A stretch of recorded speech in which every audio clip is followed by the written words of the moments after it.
Luke chapter 22. Judas agrees to betray Jesus. Now the feast of the unleavened bread, called the Passover, was approaching, and the chief priests and the teachers of the law were looking for some way to get rid of Jesus, for they were afraid of the people. Then Satan entered Judas, called Iscariot, one of the 12. And Judas went to the chief priest and the officers of the temple guard, and discussed with them how he might betray Jesus. They were delighted and agreed to give him money.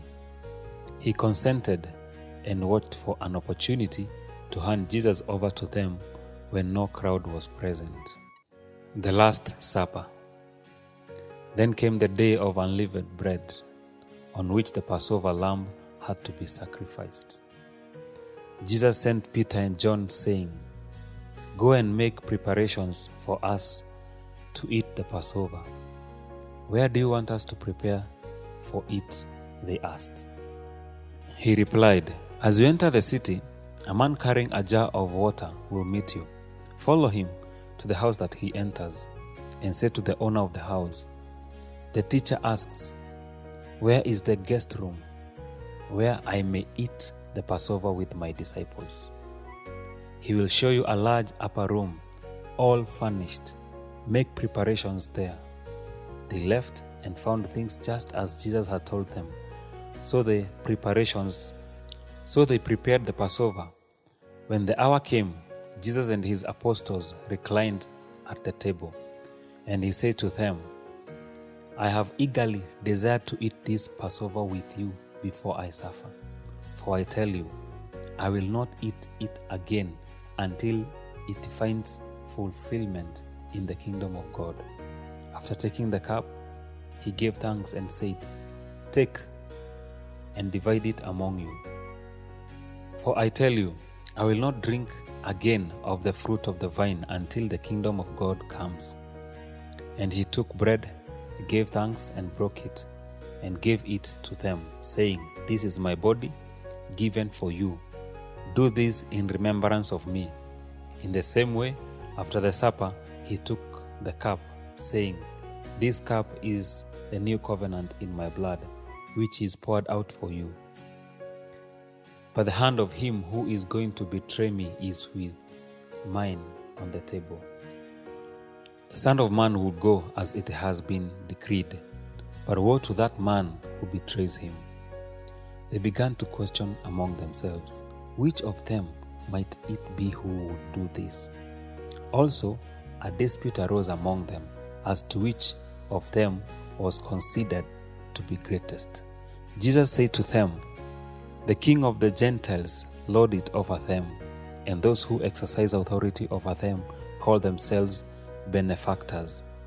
But you are not to be like that. Instead, the greatest among you should be like the youngest, and the one who rules like the one who serves. For who is greater, the one who is at the table, or the one who serves? Is it not the one who is at the table? But among you, as one who serves. You are those who have stood by me in my trials. And I confer on you a kingdom, just as my Father conferred one on me, so that you may eat and drink at my table in my kingdom, and sit on thrones, judging the 12 tribes of Israel. Simon, Simon, Satan has asked to sift you as wheat, but I have prayed for you, Simon, that your faith may not fail. And when you have turned back, strengthen your brothers." But he replied, "Lord, I am ready to go with you to prison and to death." Jesus answered, "I tell you, Peter, before the rooster crows today, you will deny 3 times that you know me." Then Jesus asked them, "When I sent you without purse, bags, or sandals, did you lack anything?" "Nothing," they answered. He said to them, "But now, if you have a purse, take it, also a bag.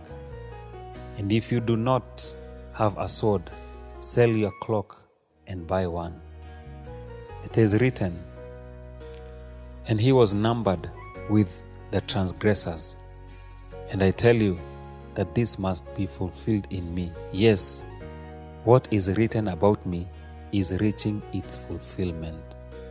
The disciples said, "See, Lord, here are 2 swords." "That is enough," he replied. Jesus prays on the Mount of Olives. Jesus went out as usual to the Mount of Olives, and his disciples followed him. On reaching the place, he said to them, "Pray that you will not fall into temptations." He withdrew about a stone throw beyond them, knelt down, and prayed, "Father, if you are willing, take this cup from me. Yet not my will, but yours be done." An angel from heaven appeared to him and strengthened him. And being in anguish, he prayed more earnestly, and his sweat was like drops of blood falling to the ground.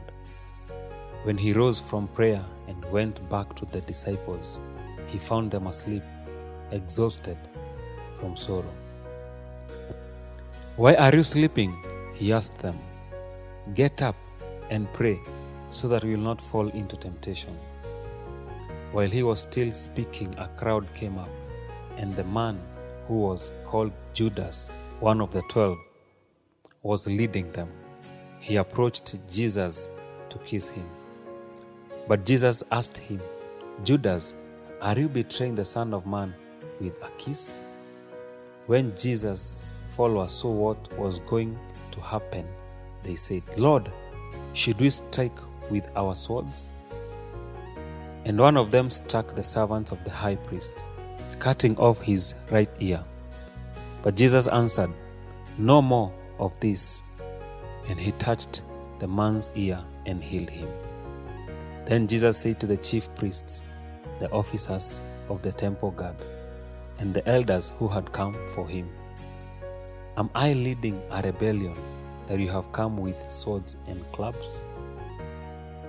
Every day I was with you in the temple courts, and you did not lay a hand on me. But this is your hour when darkness reigns."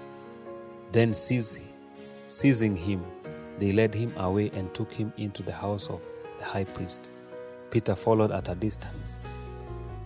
But when they had kindled a fire in the middle of the courtyard and had sat down together, Peter sat down with them. A servant girl saw him seated there in the firelight. She looked closely at him and said, "This man was with him." But he denied it. "Woman, I don't know him," he said. A little later, someone else saw him and said, "You also are one of them." "Man, I am not," Peter replied. About an hour later, another asserted, "Certainly, this fellow was with him, for he is a Galilean." Peter replied, "Man, I don't know what you are talking about." Just as he was speaking, the rooster crowed. The Lord turned and looked straight at Peter. Then Peter remembered the word the Lord had spoken to him. "Before the rooster crows today, you will disown me 3 times." And he went outside and wept bitterly. The men who were guarding Jesus began mocking and beating him. They blindfolded him, demanded, "Prophesy, who hit you?" And they said many other insulting things to him. At daybreak, the council of elders of the people, both the chief priests and the teachers of the law, met together, and Jesus was led before them.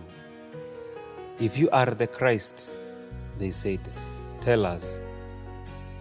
Jesus answered, "If I tell you, you will not believe me.